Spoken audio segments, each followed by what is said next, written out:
بسم اللہ الرحمن الرحیم۔ دوستو، یقیناً آپ سب جانتے ہیں کہ قبر میں سب سے آخری سوال حضور پاک صلی اللہ علیہ وآلہ وسلم سے متعلق ہوگا۔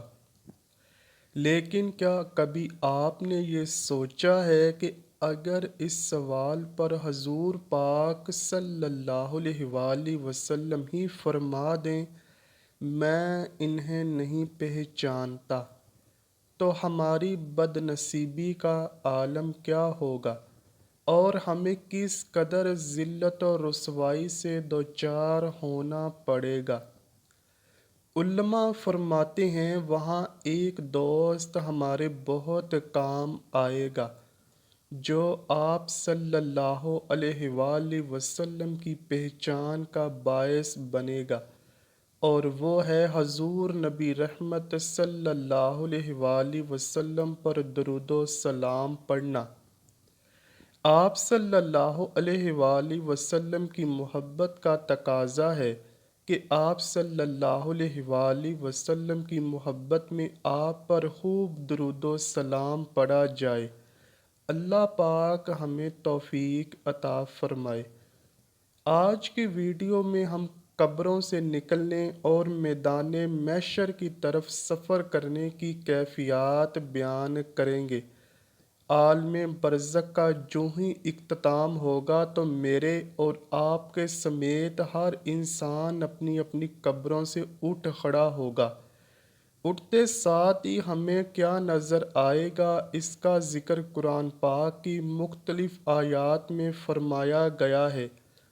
اوپر جو نگاہ اٹھا کر دیکھیں گے تو آسمان کی جگہ دروازے ہی دروازے نظر آئیں گے، کیونکہ آسمان کے طبقات پھٹ چکے ہوں گے اور روئے زمین پر کوئی پہاڑ نہیں رہے گا، کیونکہ پہاڑ بھی غبار بنا کر فضا میں اڑا دیے جائیں گے، حتیٰ کہ زمین کو ریزہ ریزہ کر کے پھیلا دیا جائے گا۔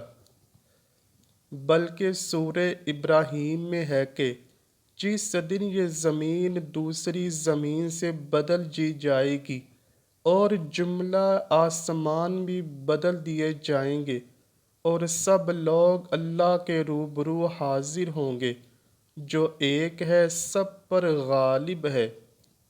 اس آیت کریمہ سے یہ بات اخذ کی جاتی ہے کہ اس دن ہمیں آسمان ایسے نہیں دکھائی دے گا جیسا کہ اب ہم دیکھتے ہیں، کیونکہ ستاروں تک کو لپیٹ لیا جائے گا اور زمین چٹیل میدان کسی نظر آئے گی، کیونکہ اسے ریزہ ریزہ کر کے پھیلا دیا جائے گا۔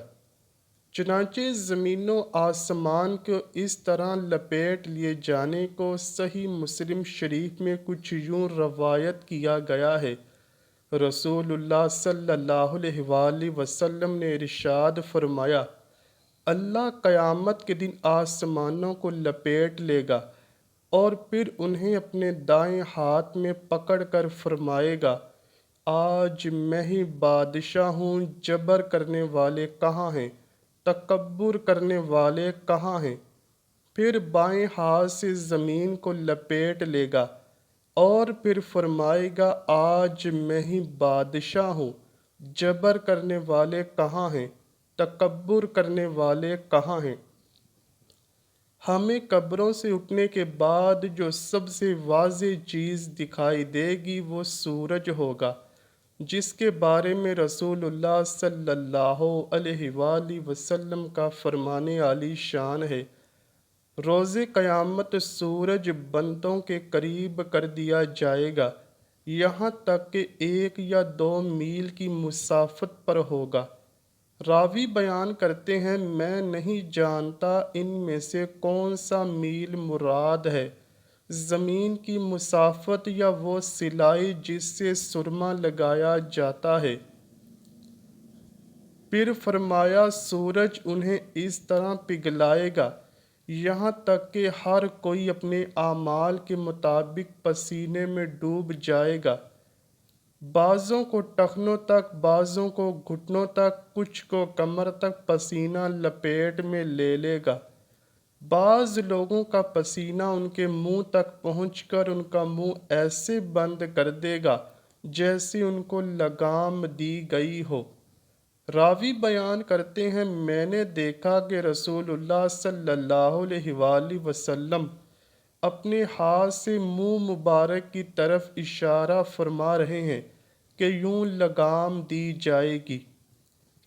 دوستو، قبروں سے اٹھتے ہی لوگوں کو 3 گروہوں میں تقسیم کر دیا جائے گا۔ ان میں سے ایک گروہ وہ ہوگا جنہیں منہ کے بل گھسیٹ کر اللہ رب العزت کی بارگاہ میں پیش کیا جائے گا، لہٰذا فرشتے انہیں منہ کے بل گھسیٹ کر لے جا رہے ہوں گے۔ دوسرا گروہ ان لوگوں کا ہوگا جو اپنے پاؤں پر چلتے ہوئے میدان حشر کی طرف جا رہے ہوں گے، اور تیسری ایسی باوقار شخصیات ہوں گی جن کے لیے فرشتے سواریاں لیے حاضر ہوں گے، اور وہ ان سواریوں پر سفر کرتے ہوئے میدان حشر تک پہنچیں گے۔ چنانچہ حضرت ابو ہریرہ رضی اللہ تعالیٰ عنہ سے روایت ہے کہ رسول اللہ صلی اللہ علیہ وآلہ وسلم نے فرمایا، روز قیامت لوگ 3 حالتوں میں اٹھائے جائیں گے۔ پہلی قسم کے لوگ پیدل چلیں گے، دوسری قسم کے لوگ سواریوں پر سوار ہوں گے، اور تیسری قسم کے لوگ چہروں کے بل چلیں گے۔ عرض کیا گیا، یا رسول اللہ صلی اللہ علیہ وآلہ وسلم، چہرے کے بل بلا کیسے چلیں گے؟ فرمایا، جس خدا نے انہیں قدموں پر چلایا ہے وہ منہ کے بل چلانے پر بھی قادر ہے۔ وہ اپنے منہ کو ہر اونچی جگہ اور کانٹوں سے بچانے کی کوشش کریں گے۔ یہاں ایک بات واضح رہے کہ قبروں سے اٹھنے کے بعد یہ دوسرا سخت ترین مرحلہ ہوگا۔ اب 3 گروہوں میں کون کون شامل ہوں گے؟ وہ لوگ جو اپنی زندگی اللہ کی محبت اور فرمان برداری میں بسر کرتے ہیں، وہ اس گروہ میں شامل ہوں گے جن کو عزت و احترام کے ساتھ سواریوں پر سوار کیا جائے گا۔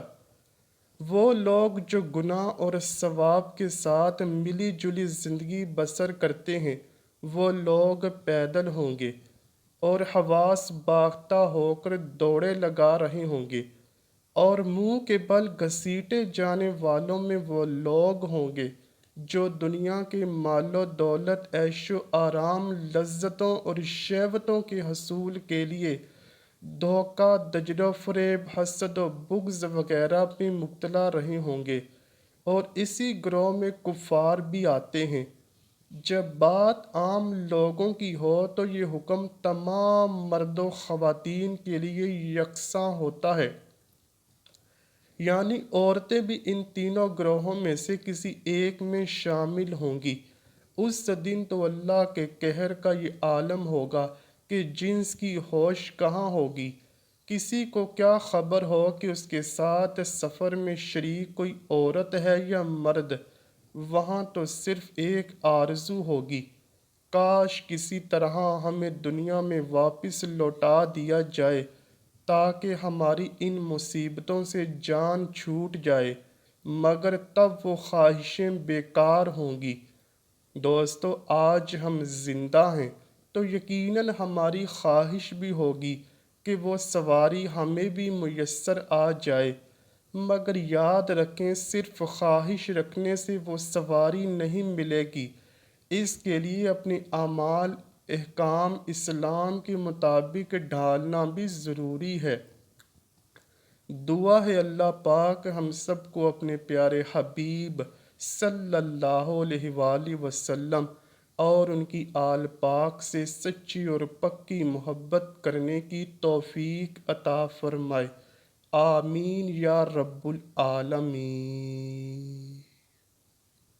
امید کرتا ہوں کہ آپ کو ویڈیو ضرور پسند آئی ہوگی۔ اگر ویڈیو پسند آئی ہے تو ویڈیو کو لائک کیجیے، شیئر کیجیے، اور چینل کو لازمی سبسکرائب کیجیے۔ کمنٹ سیکشن میں اپنی رائے کا اظہار بھی ضرور کیجیے گا۔ ملتے ہیں اگلی ویڈیو میں، تب تک کے لیے اللہ حافظ۔